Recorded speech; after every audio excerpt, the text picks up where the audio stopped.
uma história antiga a respeito de Moisés e do que escreveu ele. Mas Paulo nos disse que há uma outra maneira de ler o mesmo Moisés. O mesmo livro que tinha nas sinagogas, tinha nas igrejas.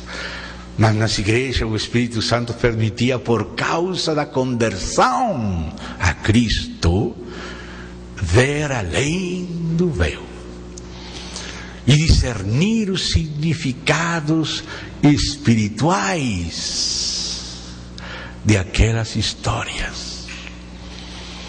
E logo diz em Hebreus, na Epístola aos Hebreus, que Moisés foi fiel em toda a casa de Deus como servo, mas acrescenta, para testemunho das coisas que haviam-se de dizer.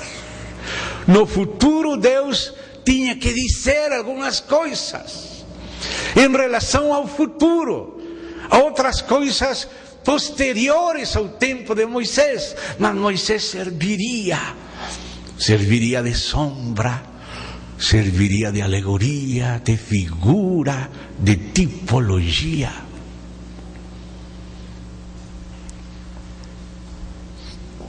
E assim é a maneira de Deus ensinar. Quando todo o trabalho de Deus vem se desenvolvendo e chegamos no livro final de Apocalipse, será que Deus não está interessado nas demais igrejas, somente nestas 7 igrejas históricas? Não. Certamente Ele tem que se dirigir primeiro a essas igrejas históricas, assim como Ele primeiro se dirige a Abraão e trata com Abraão e sigue as pegadas de Abraão. Mas aquelas caminhadas de Abraão, aquela peregrinagem de Abraão, era uma figura de nossa peregrinagem. Por isso em Romanos capítulo 4 diz que nós os que cremos seguimos as pisadas da fé que teve nosso pai Abraão. Ou seja que nossa experiência espiritual, as pisadas da nossa fé estavam representadas, figuradas, simbolizadas na história de Abraão. E quando lemos a história de Abraão, não somente estamos lendo uma história do passado, estamos lendo nossa própria experiência espiritual. E assim também no Apocalipse. Quando Deus fala para aquelas 7 igrejas históricas, Ele tem em vista todas as demais igrejas. Por isso, no final de cada mensagem às igrejas, diz: aquele que tem ouvido para ouvir, ouça o que o Espírito diz às igrejas. Ainda que Ele está falando para Éfeso, para Esmirna, para Pérgamo, para Tiatira, para Sardes, para Filadélfia, para Laodiceia, também Ele está falando para todas as igrejas.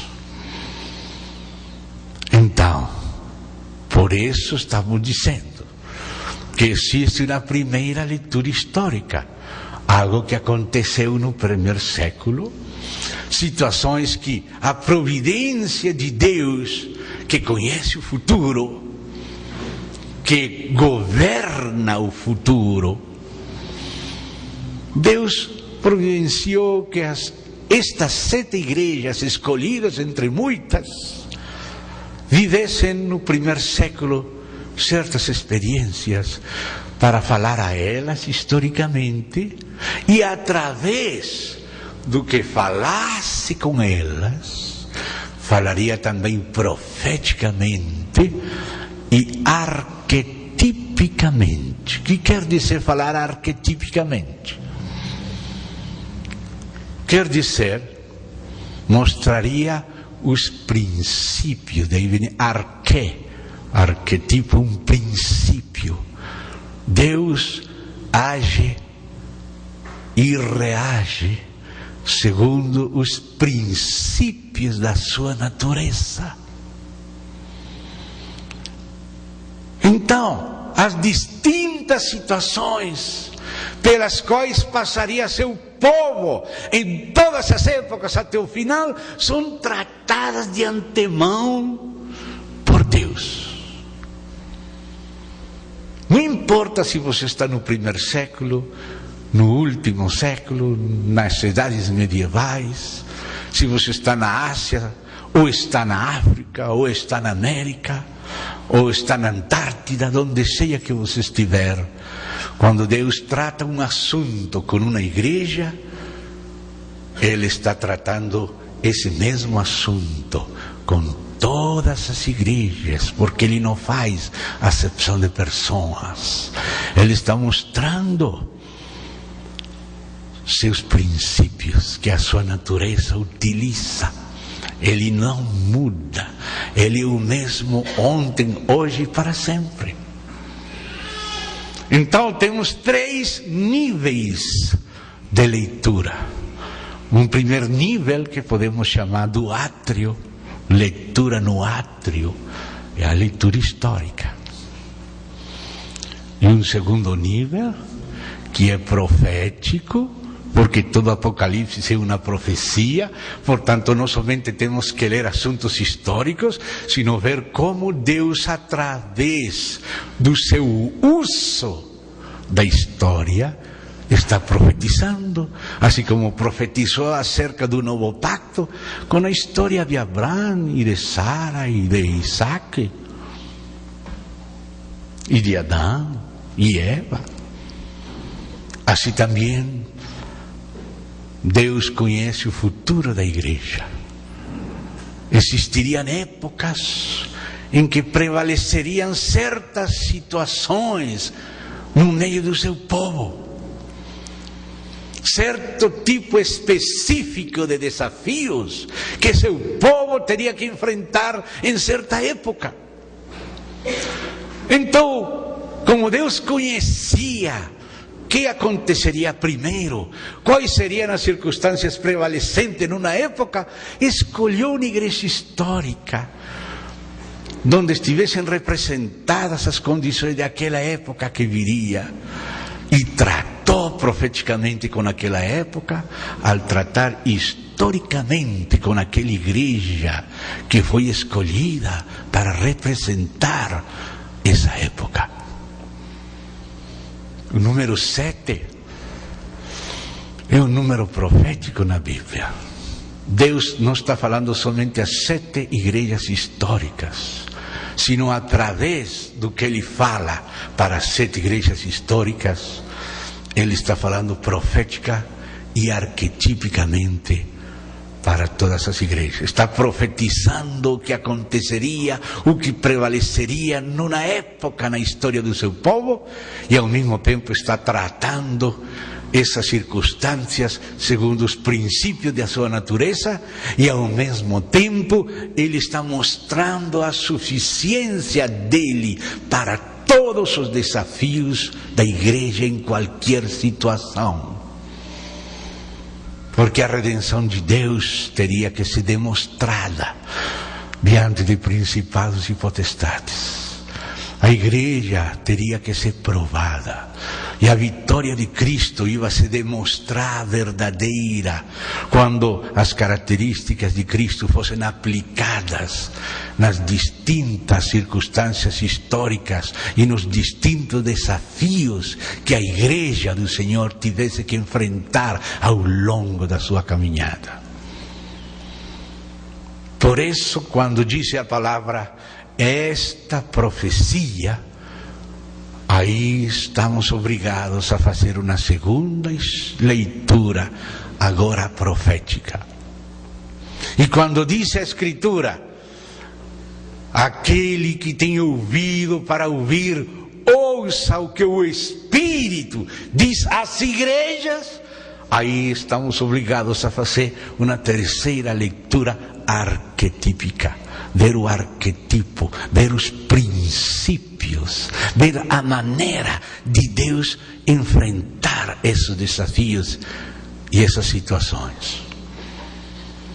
Então, se não enxergamos isto não vamos aproveitar suficientemente nossa leitura do livro de Apocalipse. Tem irmãos que somente têm lido historicamente, e para eles já o Apocalipse é um livro velho. Mas é uma profecia. Bem-aventurado os que leem e ouvem e guardam as palavras desta profecia. Todo Apocalipse é uma profecia. Portanto, ainda as passagens históricas, as situações pelas quais passaram aquelas 7 igrejas históricas, são parte de profecia. E temos que fazer essa segunda leitura profética e essa terceira leitura arquetípica, aprendendo os princípios de tratamento de Deus e o que de Cristo se aplica para responder os desafios, qualquer que sejam, que a igreja tenha que enfrentar em qualquer situação.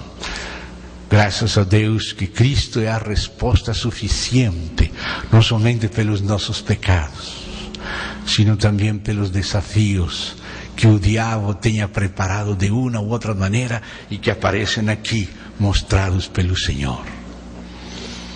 Aqui há uma tipologia. Se você vê que o Senhor Jesus aparece como Filho do Homem, o Cristo glorificado, com essa descrição que vamos ler agora no capítulo 1, que ontem estávamos visando, aí você vai ver como, quando começa a falar a cada igreja, ele apresenta um aspecto da totalidade do capítulo 1. No capítulo 1 está a descrição dele em integridade, mas quando a igreja em Éfeso tinha certas circunstâncias, ele fala para a igreja em Éfeso nesse ângulo, mostrando algo dele para tratar com a igreja em Éfeso que tinha seus problemas. E aquela igreja em Éfeso foi colocada em primeiro lugar, porque na história da igreja, na profecia acerca da igreja, prevaleceria no princípio as coisas que prevaleceram na primeira igreja mencionada. Aquela ordem das igrejas foram escolhidos propositadamente por Deus para falar